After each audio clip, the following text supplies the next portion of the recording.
Hello, world and universe. Welcome to the Trevor Donald Experience. Manifest your truth. And if you're new to the channel, please hit that like and subscribe button. And for my continued followers, I want to say thank you.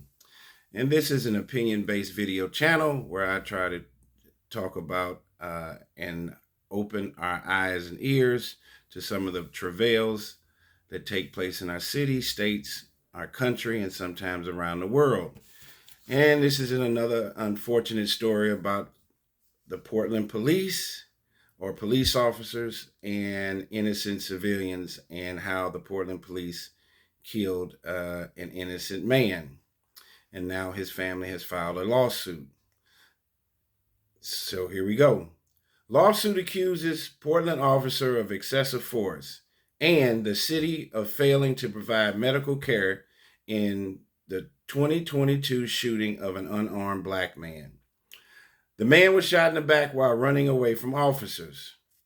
The estate representing a man killed by Portland police in 2022 filed a federal civil rights lawsuit Thursday against the city, accusing officers of using excessive force in the city of negligence because officers failed to provide timely medical care. Officer Christopher Sathoff fired an AR-15 3 times at Emmanuel Manny Clark as he ran from police. According to the lawsuit and testimony presented to a grand jury, one bullet struck Clark in his back. Clark was unarmed. The 30-year-old was shot after police incorrectly identified the vehicle he was in as part of an attempted armed robbery. The victim in the robbery attempt initially identified the suspects as 3 or 4 white men traveling in a gray sedan. Clark was in a black vehicle. Clark died 2 days later at the hospital. Sathoff was not criminally charged. Nearly a year and a half after the incident, Portland police are still conducting an internal investigation, Sergeant Kevin Allen said. The Portland City Attorney declined to comment on Thursday's lawsuit. On November 19, 2022, at around 12:25 a.m., emergency dispatchers received a call from someone in the parking lot of the Super Deluxe restaurant on Southeast 50th Street and Powell Boulevard.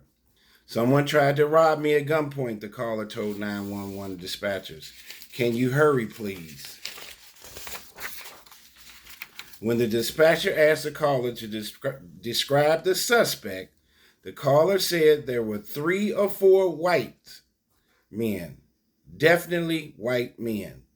The man who held the handgun at the Super Deluxe wore a ski mask and a black hoodie, the caller said. The caller then told the dispatcher that the suspects had left the restaurant parking lot and headed west on Powell Boulevard toward downtown Portland. Police ended up pursuing a car with 3 people traveling east on Powell.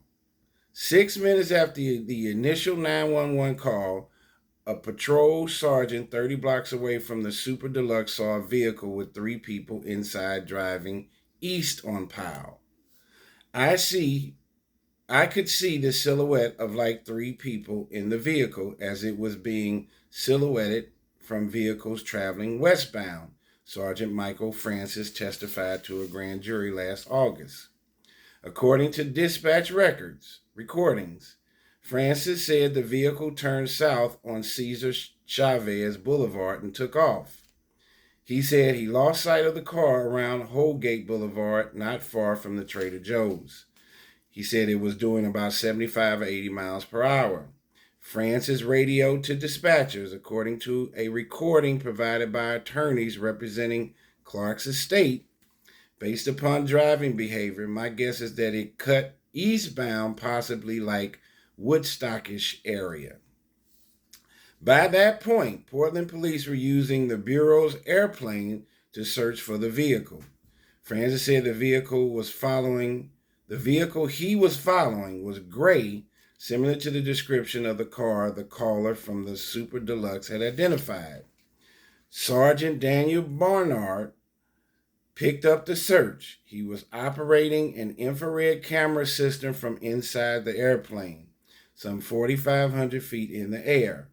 Rather than finding a gray vehicle moving east on Woodstock Boulevard, as Francis guessed, Barnard radioed to officers on the ground that he had spotted a silvery grayish vehicle moving westbound on nearby Southeast Steel Street.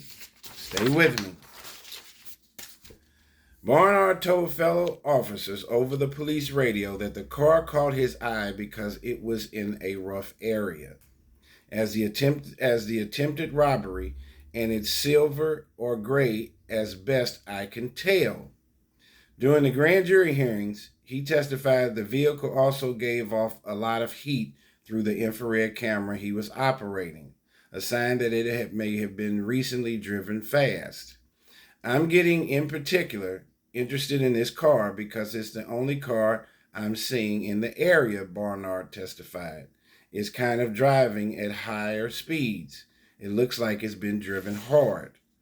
Around 12:36 a.m., Barnard radioed that the vehicles had pulled into the parking lot of the Reedwood Friends Church on Southeast Steel Street, directly across the street from Reed College. In the lawsuit filed Thursday, the attorneys for Clark's estate contend that police did not have probable cause to believe anyone standing around the car had been involved in an attempted robbery at gunpoint outside the Super Deluxe. The lawsuit states police lacked probable cause or reasonable suspicion to believe anyone in the car was armed. It also contends there wasn't enough evidence that the car officers were moving in on was even the same vehicle Francis pursued, much less the same car in which the attempted robbery suspects had fled. On the ground, a group of 8 officers gathered near the church and decided to conduct what police called a high-risk stop. From the air, Barnard radioed that the vehicle in the church parking lot that they were converging on was occupied by 3 people. Back at the Super Deluxe, the victim confirmed to the police there were 4 people who attempted to rob him, which an officer broadcast over the radio less than 2 minutes before officers moved in on Clark in the church parking lot. At the church, officers pulled up in 2 vehicles and turned on bright, forward-facing takedown lights that the lawsuit states illuminate the area in front of the car and are blinding to anyone looking at the lights. As the officers were getting out of their vehicles, the lawsuit states, Clark and another man in a gray car took off running. Both were black individuals. Just 2 people, not 4, not 3. All of the attempted robbery suspects were white men, the lawsuit notes. Clark made no threats to the police prior to or while he was running away. Sathoff fired 3 shots. One of the men is holding his waist, running northbound. Black males, dark clothing, one officer said over the radio. 1 bullet struck Clark in the back. He fell to the ground, bleeding profusely and calling out for help, the lawsuit states. The police then left him to lay on the concrete parking lot, withering in pain and bleeding out for 26 minutes before providing any medical attention. During the grand jury, prosecutors asked Sathoff why he and other officers waited by their squad cars. We couldn't just move in without cover, Sathoff testified. Especially when something like this happens, we want to slow things down. Because if we just rush up, we're giving up our entire cover right here. Sathoff testified he believed Clark was armed. A minute after Clark was shot, an ambulance arrived nearby that could have responded, but it was kept from the scene for 25 minutes, according to the lawsuit. Portland police are required to give emergency medical aid to ill or injured persons, the lawsuit notes, accusing city law enforcement of not doing that in this case as well as in others. In the lawsuit, attorneys accused the city of a custom and practice of not providing timely medical care to people shot by Portland police. By the time Clark arrived at the Oregon Health and Sciences University, there was nothing the doctors could do to save his life, the lawsuit states. The case went before a grand jury last summer, and jurors opted not to file criminal charges against Satov. Unbelievable. He shoots this man in the back with an AR-15, running away. There was no threat to the police officer, and this white cop shoots this unarmed black man in the back at a church parking lot. Wow. There's so many hypocrisies and dichotomies in this situation. It's unbelievable. I hope you all are following me. A memo from the Multnomah County District Attorney's Office dated September 28, 2023, summarized the facts of the case and a prosecutor's legal analysis. Clark did not have a firearm, and video footage from the Super Deluxe on Powell confirmed the vehicle Clark was in was not involved in any attempted robbery. Remember, there was a case in Chicago where Chicago police had killed an unarmed young black guy. This is about 10 or 12 years ago, and the police didn't realize that the Burger King surveillance caught the entire thing. They had lied about all of it. And then they tried to go, when they found out Burger King had surveillance of it, they tried to go in there and got caught on recording trying to steal the tape. These police officers forget there's surveillance cameras everywhere. Even criminals forget it. It was determined that none of those facts were known to Officer Satov at the time of the shooting, the memo states. Prosecutors also noted that Clark had outstanding arrest warrants for possessing a stolen vehicle and fleeing a police officer. The vehicle he was driving on November 19th had been reported stolen. These facts were known only after the investigation was conducted and is provided as information only to explain the probable reason why the vehicle traveled at the high speeds and the manner in which it was observed to be driving, and why at least some of the occupants fled the vehicle after being contacted by police.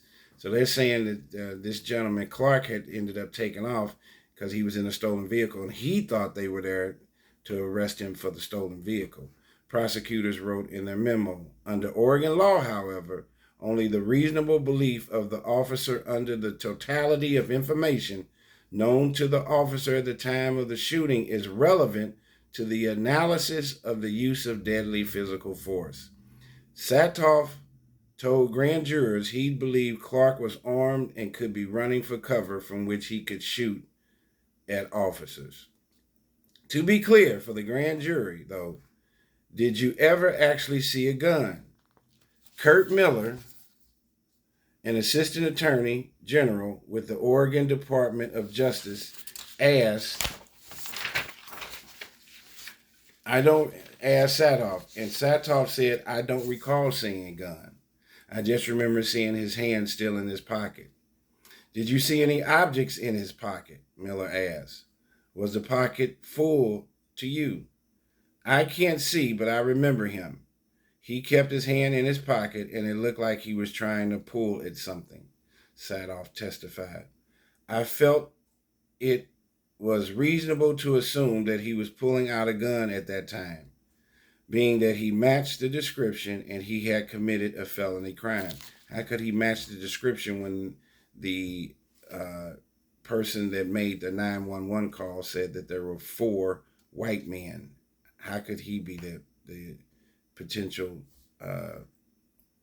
assailant? Later, a member of the grand jury asked, when you shot, you saw his back only. It was like kind of his side. Satov replied, it was like kind of his side. I couldn't see his right hand. And you shot at his back, a grand juror asked again. Satov said, yes, I did. I shot him in the back. What a heck of a story. You have racial dynamics playing in there in this like you won't believe. The number of so-called perpetrators is wrong. The color of the car is wrong. whether they were going eastbound or westbound was incorrect. There are so many loopholes in this particular case, and for this young man, 30 years old, to end up getting shot by a police officer in a church parking lot is just abominable. The initial gentleman that called the police, called 911, said that there were 4 white guys that were committing this robbery. When they finally caught up with Clark, it was Clark and one other individual. Clark was in a different color car. Um, one story is the car was going eastbound versus was going westbound versus eastbound. Uh, he was nowhere near the suspect in visual appearance, or how can one black guy ended up looking like 4 white guys? And then this white police officer shoots him in the back with an AR-15. And then on the church parking lot, and then after that, they didn't assist him at all in saving his life. And he laid there for 30 minutes while an ambulance could have started CPR and emergency medical care for him. And this young man ended up dying. I think his family has a very, very big civil lawsuit. Um, Here again, this is a situation where I think the courts have let this family down. I think that this officer should have been criminally charged. It was a rush to judgment. You would have to ask Officer Christopher Sathoff if it had anything to do with the color of Mr. Clark's, Emmanuel Clark's skin, that he made a rush to judgment to go ahead and shoot this gentleman in the back as he's running away from the police officers. There was no threat to their well-being at that particular time, and he decided to shoot him as if Emmanuel Clark was some kind of deer, or it was some kind of hunting expedition. I'm not one who's for defunding the police per se. I'm for getting rid of bad police officers, and at times when you want to defend the police departments, situations like this seem to rear its ugly head. And why is it that 98% of the time you are seeing white police officers killing black male civilians? I very rarely, if ever, have heard of a black police officer shooting a white civilian in the back as he is running away, or shooting a white civilian, period. You always see this scenario, this stereotype of a white police officer shooting a unarmed black civilian. And this is where Black Lives came into existence, and this whole defunding of the police started taking place. And it's an unfortunate circumstance. These things do happen, but I think statistically they don't happen a lot. It would seem like it's a lot if it's happening to someone in your family, or if you are the person getting shot by the police. All it takes is at one time. But defending the police departments nationally and in many of our urban cities is not the right way to go. Public safety is a real issue. If your house is burning down, you call the fire department. If you are sick or you hurt, you go to the hospital and see a doctor. If there is criminality and civil unrest taking place in your neighborhood, in your home, or somewhere around it, you should call law enforcement and call the police. And hopefully they should be there to protect and serve, and not gun you down as you're running away from them. It is unfortunate if Clark was in the stolen car at 12:30 at night, and him and this other person, and only God knows what they were doing out there late in this supposed stolen car. But that even if he was committing that kind of crime, he does not deserve to die. I do believe that it is a rush to judgment, that that they did not get a chance. The grand jury did not prosecute Officer Satoff. It seems as if they completely dismissed this, and now hopefully he won't do this again. And I'll be very curious on what his past record as a police officer has been in dealing with arrest and handling citizens throughout his career, because it seems like he had a quick trigger and shot this black 30-year-old man in the back with an AR-15. The civil suit, I think, is going to be uh, pretty meaty in favor of the family, and this does not shine a very good light on the city of Portland, Oregon. We have to stop having these cases of police officers shooting civilians, white cops shooting black civilians, and we have this large gap where many of your folks in our urban cities do not trust the police, and it's things like this that take place that reiterate the distrust. We need to get rid of the bad cops, but we definitely need policing to ensure our public safety. Tell me what you think of this case. This is straight out of Portland, Oregon. It happened 2 years ago, and now this case is coming up for civil trial, where the family and Emmanuel Clark's estate is suing the city of Portland for this unjust murder by this police officer, Christopher Satoff, committed 2 years ago. Thank you for listening to the Trevor Donald Experience. Manifest your truth in a positive, righteous, and God-fearing way.